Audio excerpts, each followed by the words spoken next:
All right, guys, today we're going to do our best to talk about the interconnection between physical health and mental health.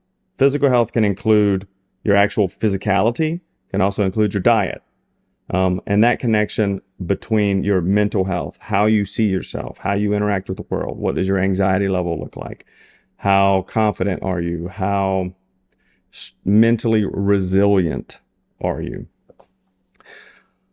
We all know that mental health has been on, the social media stage, the world stage a lot lately. So a lot of words have been normalized. Trauma, emotional intelligence, things like this have been normalized. And we would do ourselves a disservice if we did not talk about the connection between your physical health and diet and your mental health. Because many people who are on the journey of bettering their mental health, and many of them fail to see the connection between their physicality and their mental health. Now, some people come at it from the other direction. Lots of gym rats, people like me. When I was younger, especially, I used physicality, the gym, lifting weights, and even now doing jujitsu, martial arts. I used it as a way to help my mental health. So I went this direction. I went from physicality into mental health. Many people are over here working on their mental health and forgetting about the physicality piece, the physical fitness piece of all of this. So it's safe to say that we need to see ourselves as an integrated person. Like, you are a mind with a body. You are not just a mind that happens to have this meat vessel that moves around. They are connected. I've actually heard people refer to, you have a mind in your brain and you have a mind in your gut, which is like your microbiome. That's a bit of a stretch, honestly, but it does lend to the idea that the two are very connected and one influences the other greatly. Okay. So I want to try to touch on this. Now, this is a very nuanced subject. It's very contextual. It's individualized. Everybody's on a different, we're all on this road together. We all have this life. We've all been born. We're all maturing and we're all learning, but we've all had different detours, bumps, and bruises along the way. So we're in different categories or segments of this journey. Right? Remember in the old days when you had MapQuest, you had to print it out and it was like a list of directions. Well, some of us are at the top of the list, some of us are in the middle of the list, but we're all working our way through the list. Okay. So I want to touch on this really quickly. I look at the two as one, right? You can work on them separately, but it's very difficult to work on your mental health and completely ignore your physical health. And it's very difficult to just work on your physical health and ignore your mental health. You will find that things are, the gap grows as you ignore them. So we do know that health and fitness are integral components to overall well-being, including our mental health. So I'm a proponent, as a functional nutritionist, I'm a proponent of what I would term a nutrient-dense paleo diet. Now, words get people triggered.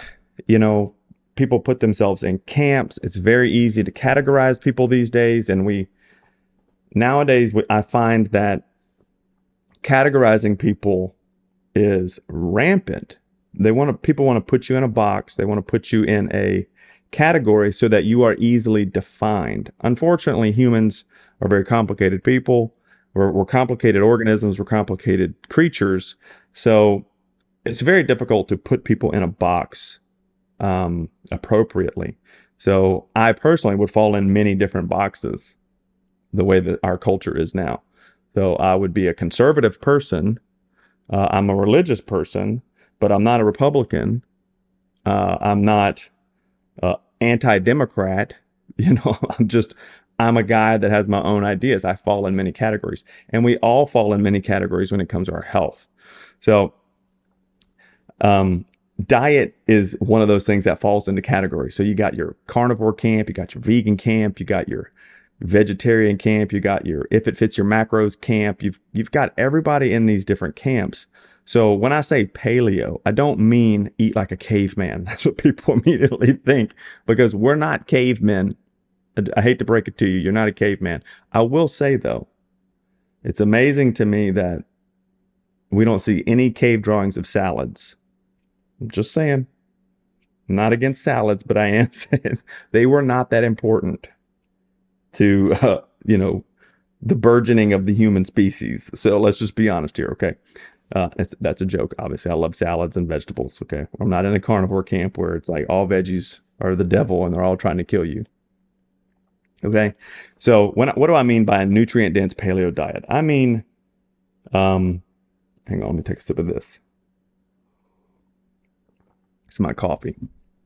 Okay, so I'm not strictly paleo, because a lot of paleo zealots won't even drink coffee, because cavemen didn't drink coffee. They would have if they had the technology, I will be honest, because it's delicious. So nutrient dense just means as much nutrients as we can per calorie we take in, okay? And then what do I mean by paleo? Paleo is just a framework.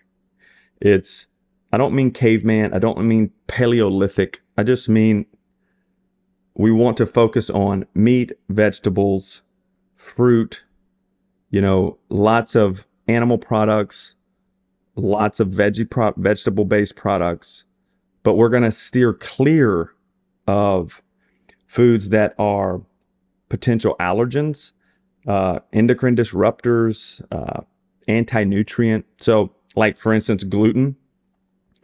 You get people in who are in like the science is the only religion that matters camp, and they're like, well, if you don't have celiac disease, you're not allergic to gluten. Okay, that fair enough. But we do know that gluten is an anti-nutrient, meaning it can bind to actual minerals that we need and not allow them to be absorbed. So, for instance, like zinc. The majority of people in the United States are deficient in zinc. Why? Because of the depletion of our soil. They don't eat enough vegetables. They don't eat enough red meat. We don't eat enough organ meats, things like that. So we tend to be deficient in zinc. If you have a lot of wheat in your diet, you only exacerbate that issue, because now you have an anti-nutrient. If you have a lot of phytic acids from beans and things like that, same issue.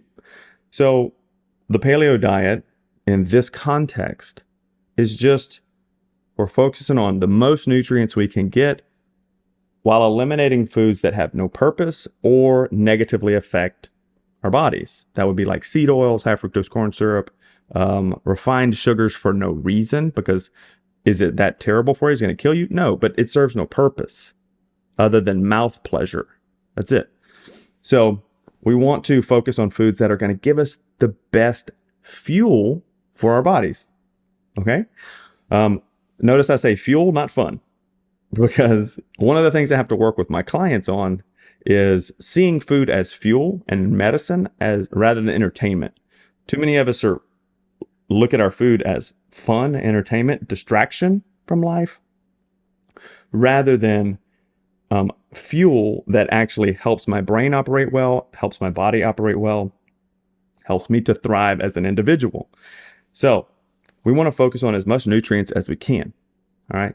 So I would say we have to make the choice to see our bodies and our minds together as interconnected and take care of them at the same time. Like take care of them both at the same time. This means you might need to see a counselor, but it also means you need to go to the gym, because the gym can act as a counselor. Okay, so how does physical fitness and activity actually help our mental health? There's a couple of examples here. Okay, so our physical and mental health are closely intertwined. Our bodies and minds are interconnected. You're not, like I said, you are not just a body with a brain, and you're not just a brain that has this meat sack that carries you around. You are an integrated individual. So, for example, your physical activity can affect your mental well-being. How? Go for a long run, go for a good workout. What is released? Endorphins. Immediately, your mood is elevated. I didn't say your body feels better, your mind feels better. Okay? So there's a great connection between physical output and mental clarity, mental reward. Okay? Dopamine is also a reward for strenuous activity. You have to earn your dopamine. This is an issue we have in our society today because of so much technology, like video games on your phone, which I'm guilty of playing because, video games are awesome. But they can be very addictive because they increase the output of dopamine exponentially. Also, social media is very much wired to increase dopamine output, which is addictive as well. So we're getting free dopamine hits with no physicality attached to it, no physical cost. Whereas the human body is actually well developed to earn its dopamine, earn its pleasure chemicals. So going for a good workout increases a sense of overcoming. I overcame. I won. I get a dopamine hit. I earned my feel good. I earned my good feelings. Okay. So immediately I am elevated. So there's a great connection between physicality and your mental well-being. So there's also, when we look at diet, we have to understand that certain deficiencies in diet can cause real issues mentally. So this is an issue as well, where if you're going to your counselor for anxiety and depression, and you're just trying to talk through your trauma or issues without thinking about your physical health and dietary choices, you're just doing half the work, right? Like G.I. Joe said, knowing is half the battle. You have to know what exactly you're trying to deal with here. So, for example, this is why I focus on a nutrient-dense paleo template diet, because vitamin B12, if you are deficient in vitamin B12, it is essential for neurotransmitters and the health of nerve cells. A deficiency in vitamin B12 can lead to symptoms such as depression, memory loss, and cognitive decline. Right? So this is brain fog. You get slightly depressed. You can't quite remember what you're doing. Is that because you're stressed? Could be. Could very well be. But also could be the fact that you have a crap diet. So you should probably deal with both. Vitamin D. A lot of us spend time indoors. Look, I'm a very active person, but in the winter, I'm like a hermit. I don't go outside. And I get seasonal affect disorder. I get depressed in the winter. Is that because I'm in a bad place mentally? No, it's because physically I'm not doing what my body needs, and it puts me in a bad place mentally. So there's the connection, okay? So vitamin D, where do we get vitamin D? We get it from the sun. That is the most direct place you can get it, from the sun. It is synthesized in the skin. So from UV light, you absorb it. The body synthesizes vitamin D from that. And we know that vitamin D we call it a vitamin, but it's really kind of acts more like a hormone. And it touches over 1,000 different cells in the body. So if you're not getting enough, you're immediately deficient. What can deficiency in vitamin D cause?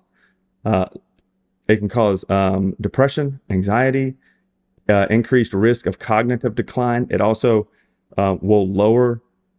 It can affect how well you produce testosterone, estrogen. It can really affect these things. A lot of guys get depressed. They go to the doctor. They find out that their testosterone is in the tank, and then if you look, their vitamin D is in the tank as well. So is that depression because your life is bad and you need to talk to a counselor, or are they connected? Okay, there's a connection. All right. What about omega-3s? Omega-3 fatty acids. Okay, these are your fish oils. Okay, this is, stuff we get from lots of fatty fish, things like that. Well, omega fatty acids are important for brain health. Deficiency in them can cause link to depression, anxiety, and cognitive decline. Are you seeing a pattern here? Right? Anxiety, depression are on all-time highs in our country. All-time highs. Like prescription drugs for antidepressants, anti-anxiety meds is at an all-time high. But also our diet is at its worst place, and our physicality is at its worst place. There is a connection. It's not just, we're a weaker species, or we're a more emotional generation. We are a very inactive generation, and we are eating crappier foods, decade after decade. So we have to focus on our diet if we want to at least start to deal with our mental health. You can't just silo your approaches. You might need to. You might have trauma to the place where. So you can see the pattern here between a deficiency in particular minerals and vitamins in the body and your actual mental state. So, like for another one is magnesium. Magnesium is extremely important for proper brain function. It is shown to have a calming effect on the nervous system. Magnesium deficiency can cause anxiety, irritability, and insomnia, which is why magnesium is in a lot of like sleep aids. But be careful. Don't take too much magnesium at one time. It will send you running to the toilet. I'm just going to be honest. Like I'm going to save you the brown pants situation. All right. So, but we're seeing a pattern here.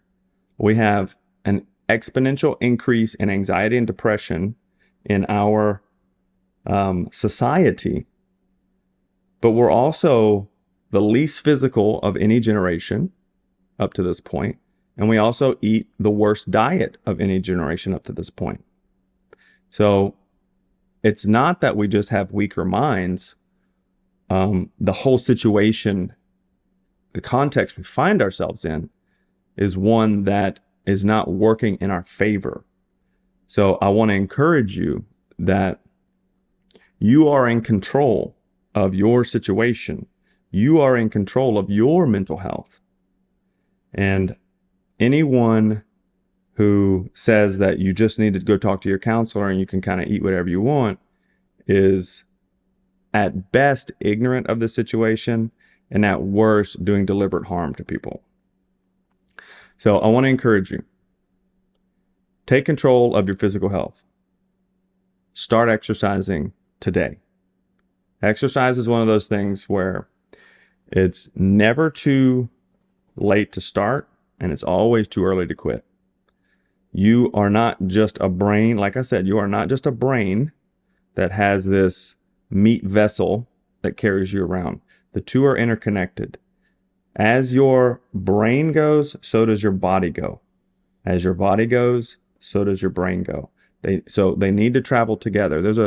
I've been in ministry for a long time, a Christian ministry for a long time. So the Bible is very important to me. Whatever your thoughts are that on, that's fine.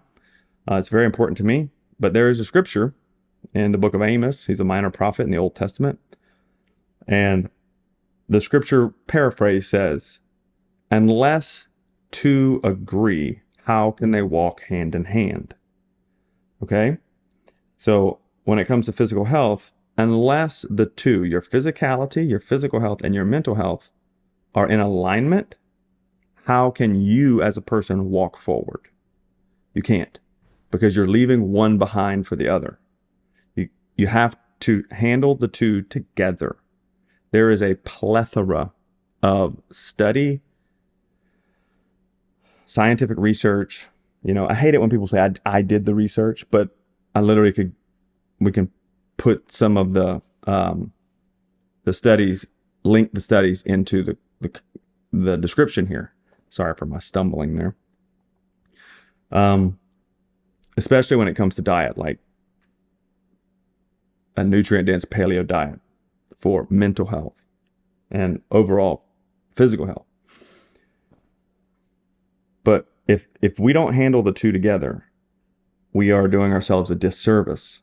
I mean, even physical activity is seen as an incredible intervention for dementia, Alzheimer's, schizophrenia, for a host of cognitive disorders that up until this point, because of our pharmaceutical style of medicine, have been basically not unsuccessfully treated.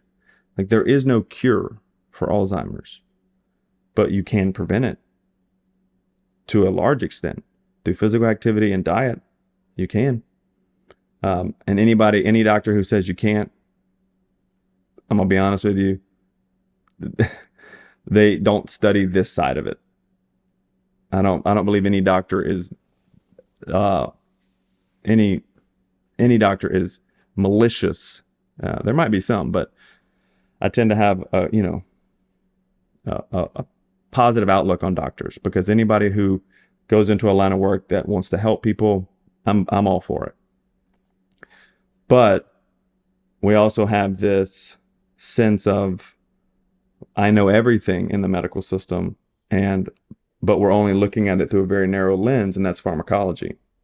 And up until the last 100 years, pharmacology was not really a thing until the Rockefellers got involved.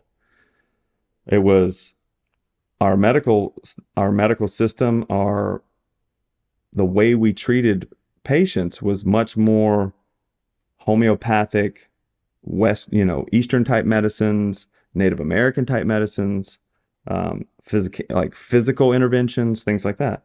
I'm not saying they were better. I'm just saying we need both. So I want to encourage you that you are in control of your mental health and physical health. And the two are interconnected very, very, very well. So if you're struggling with, let's say anxiety and depression, I would encourage you, talk to a counselor. Absolutely. But also get a gym membership.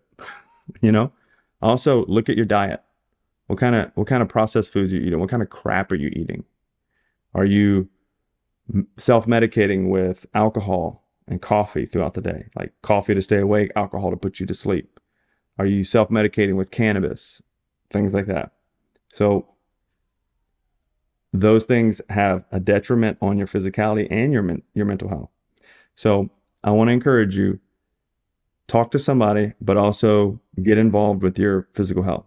You can do it. You are worth it. You were born for a purpose. I believe every person on the planet was born for a purpose. I don't care how you came into being. You were born for a purpose, and you need to invest in that purpose by doing what you can to cooperate and help your body thrive to the best of your ability. All right. So if you have questions, leave me some comments. Leave me some comments. Let me know what you think about the video. Would love for you to subscribe. We're going to add a bunch more of these types of videos, and I'm going to try to get better at them as we go.